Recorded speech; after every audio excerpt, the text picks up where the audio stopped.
Europe 1 vous souhaite de très belles fêtes.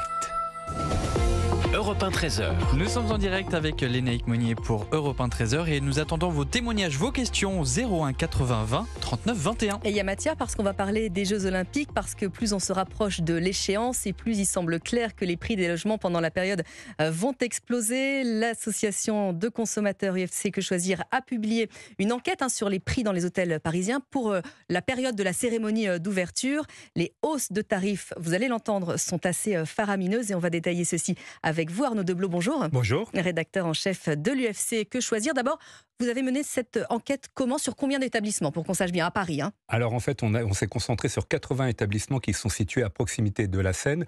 La Seine, pourquoi la Seine ? Parce que c'est là où va avoir lieu la cérémonie d'ouverture. Et il fallait bien trouver un angle. Nous avons choisi de relever les tarifs pour la nuit du 26 au 27 juillet.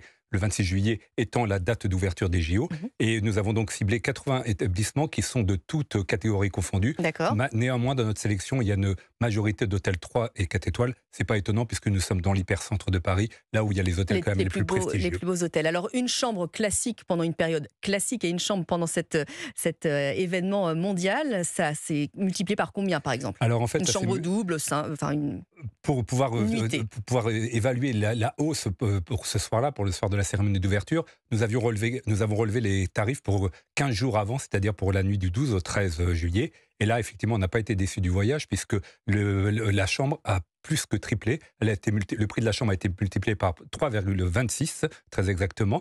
Et en fait, une chambre moyenne dans la nuit du 12 au 13 juillet revenait à 317 €. Et là, le soir du 26 juillet, elle était facturée 1093 €, ce qui fait à peu près plus de 220 1093 € pour une nuit à Paris. Plus de 220 % d'augmentation par rapport aux tarifs pratiqués 15 jours auparavant. Alors, est-ce qu'il y a des précédents dans d'autres gros événements où les prix ont explosé ? Parce que là, on a l'impression que la proportion est faramineuse, je le disais, mais est-ce que ça a déjà existé auparavant ? Alors, si on reste sur les Jeux Olympiques, un certain nombre de professionnels de l'hôtellerie qui ont réagi à notre enquête nous disent que ça a été la même chose à Londres, à Tokyo, à Pékin, etc., qu'à chaque fois qu'il y a eu des Jeux Olympiques, le prix des hôtels a flambé. Ça n'engage que nous. Ce que nous pouvons dire, c'est que nous avons déjà mené dans le passé des études de prix, des évolutions de prix hôteliers lors de grands événements. Par exemple, lors du championnat d'Europe des nations de foot en 2016, nous avions fait à peu près la même manipulation. Nous avions constaté des hausses très très différentes selon les villes, puisqu'il y a plusieurs villes. Il y avait plusieurs villes, puisque les matchs étaient répartis sur à peu près une dizaine de villes. Et effectivement, il y avait eu des hausses qui étaient de modérées à importantes, mais jamais dans ces proportions-là.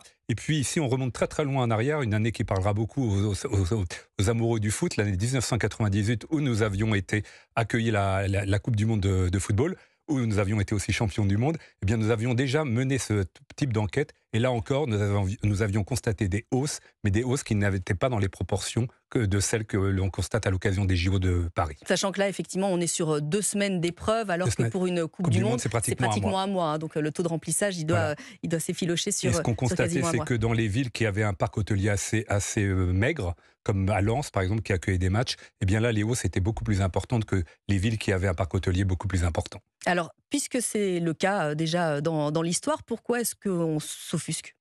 On s'offusque parce que c'est toujours effectivement un peu gênant de voir qu'on profite d'événements de cette offre d'aubaine. Les hôteliers, bien sûr, il n'y a aucun souci. Il y a des et là, employés, on n'est pas du tout contre le fait qu'il faut qu'ils profitent effectivement de l'événement. Ce sont des entreprises qui n'ont rien de philanthropique. Une entreprise, elle doit gagner de l'argent. Mais là, c'est vrai que la hausse peut paraître un peu importante.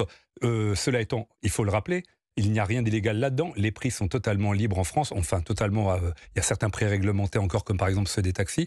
Mais pour ce qui est de l'hôtellerie, les prix sont libres. La seule obligation qui s'impose à l'hôtelier, c'est d'être loyal, d'être transparent dans la communication de ses tarifs. Mais oui, c'est libre. Maintenant, d'un point de vue moral, est-ce que, on peut autant, entre guillemets, matraquer le consommateur, et qui plus est un touriste qui risque de venir peut-être pour certains qu'une ou 2 fois en France, et ce qui donnera une image peut-être un peu négative du pays. Voilà, est-ce qu'on peut matraquer autant abuser dans les augmentations que ce qu'on risque de constater pendant Olivia les Jeux Olympiques. Grégoire, qui est ministre déléguée au tourisme, dit qu'il faut simplement vérifier que les touristes en aient pour leur argent. Donc là, effectivement, avec une telle cérémonie, une telle épreuve, les épreuves olympiques, on peut imaginer que les touristes qui peuvent se payer un hôtel à 1 000 € la nuit, ma foi, ont le budget pour ça. On va écouter Isabelle qui nous appelle du Mans. Alors vous, géographiquement, vous n'êtes pas très très loin de Paris.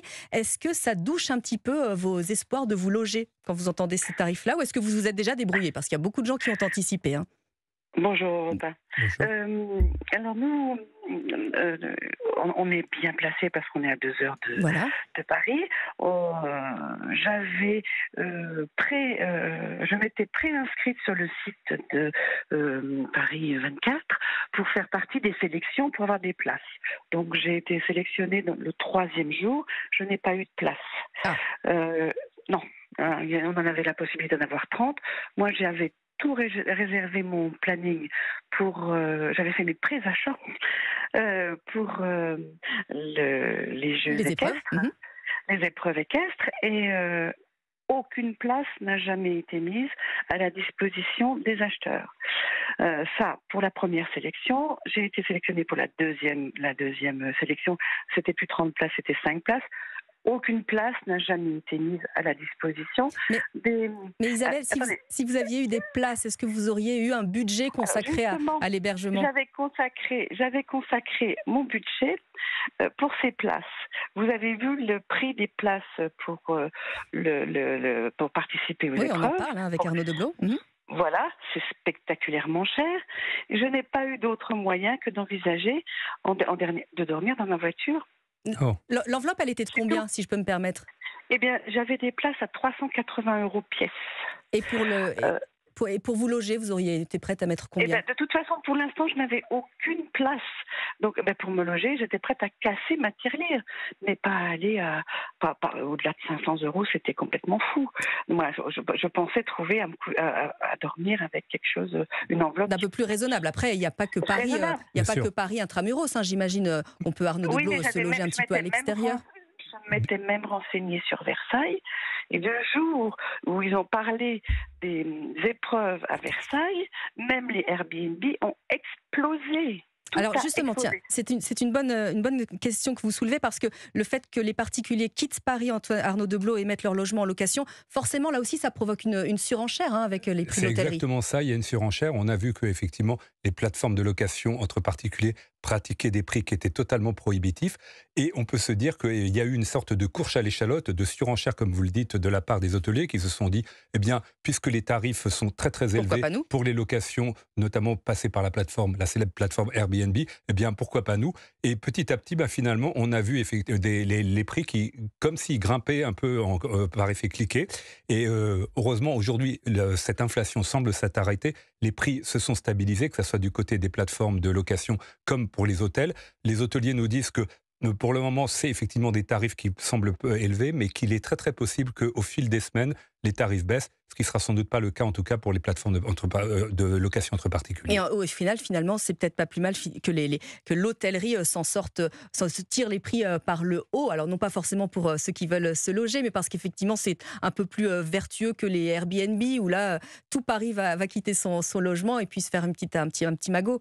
Les plateformes, quoi. Voilà, le seul problème, c'est qu'effectivement, comme je le disais tout à l'heure, c'est que les personnes qui vont subir ces hausses tarifaires ne seront justement pas les Parisiens, voire des touristes français. Ce seront essentiellement des touristes étrangers qui pourraient avoir une mauvaise image du pays, vu les prix pratiqués, tout en rappelant encore une fois que si les Jeux Olympiques avaient été organisés dans une autre ville, ça aurait sans doute été le même phénomène. Oui, parce que ça a déjà été le cas à Londres, par exemple. Vous avez fait des études également là-dessus. Mais vous savez, Tokyo, je me souviens de la Coupe du Monde 98, vous voyez, c'est pas hier, et lorsque nous avions sorti cette enquête à Que Choisir, nous avions eu tous les médias anglais qui étaient arrivés, qui avaient déferlé chez nous, parce qu'ils aimaient bien un peu, titiller la France. Oui. La France-Angleterre, il y a toujours une petite défiance. Et on l'a vu encore avec la finale de la Ligue des Champions de foot qui a eu lieu il y a un peu moins de 2 ans, Real Madrid-Liverpool, où la presse anglaise s'est acharnée sur la France en disant « Vous vous rendez compte, les supporters de Liverpool ne peuvent pas trouver une chambre à moins de 1 000 € à Paris,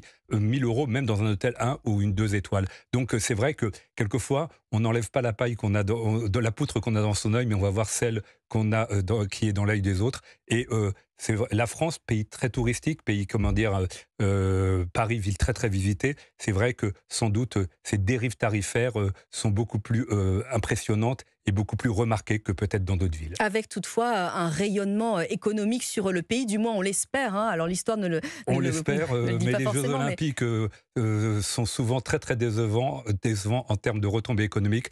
on espère plein de miracles, on imagine plein de recettes. Et la plupart du temps, malheureusement, le bilan économique qui est fait quelques semaines après est assez décevant. Et des villes continuent de payer aujourd'hui des déficits assez lourds pour avoir financé les Jeux Olympiques. Il y a des recettes, mais c'est surtout qu'en général, on les paye plus cher que ce qui avait été budgété auparavant. Et c'est comme la fréquentation. On imagine qu'une masse de visiteurs, de supporters, entre guillemets, va déferler sur Paris. Peut-être qu'on pourra... rien n'est moins sûr. Il faut toujours se méfier des prévisions trop optimistes quand on essaye de vous vendre un événement aussi important que les Jeux Olympiques. C'est un événement que vous allez suivre comment, du coup, Isabelle, si vous êtes toujours avec nous?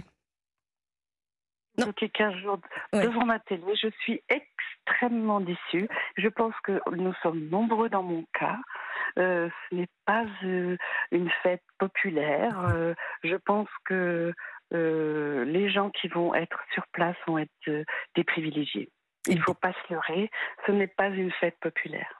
Eh bien, on vous remercie d'être venu en parler avec nous à midi sur Europe 1. Merci beaucoup Isabelle, vous qui nous avez appelé du Mans. Merci beaucoup Arnaud Deblot. Merci à vous. Et d'être venu expliquer votre étude de l'UFC Que Choisir. Restez bien avec nous parce que dans quelques instants, Europe 1 13h est de retour. Oui, troisième sujet évoqué, il fait partie de notre histoire, de notre patrimoine. Gustave Eiffel est mort il y a exactement 100 ans. On va parler de son héritage, mais on va aussi parler de la Tour Eiffel qui précisément est fermée. Aujourd'hui, les touristes ne pourront pas aller la visiter. Et si vous cherchez un podcast sympa, féerique et rempli d'aventures pour vos enfants, Europe 1 vous propose Les Voyages d'Amélia. Il s'agit d'un récit historique en compagnie d'Amélia et Granny à la rencontre de personnalités comme Aliénor d'Aquitaine, Gustave Eiffel justement ou encore Marie Curie. Les Voyages d'Amélia, un podcast Europe 1 imaginé et raconté pour les enfants à retrouver sur toutes les plateformes d'écoute, sur le site et l'application Europe 1. Appelez-nous, nous attendons vos réactions, notamment sur la fermeture de la Tour Eiffel aujourd'hui. 01 80 20 39 21 dans la suite d'Europe 1 13h avec Lénaïque Monnier. Bonjour, c'est Jacques Vendroux. Bonjour, c'est Céline Géraud. Bonjour, c'est Dimitri Pavlenko. La grande famille Europe 1 vous souhaite de joyeuses fêtes. C'est Olivier Delacroix. Nous vous souhaitons de passer de très bonnes fêtes de fin d'année. Très bonne fête. Bonjour, c'est Virginie Giraud sur Europe 1. Bonjour, c'est Pierre de Villeneuve. Bonjour à tous, c'est Lénaïque Monnier. Je vous souhaite de très bonnes fêtes de fin d'année sur Europe 1. Bonjour, c'est Pascal Pro. La grande famille Europe 1 vous souhaite de passer de très bonnes fêtes. Bonjour, c'est Omblin Roche. Europe 1 vous souhaite de très belles fêtes. Très bonne fête. Sur Europe 1.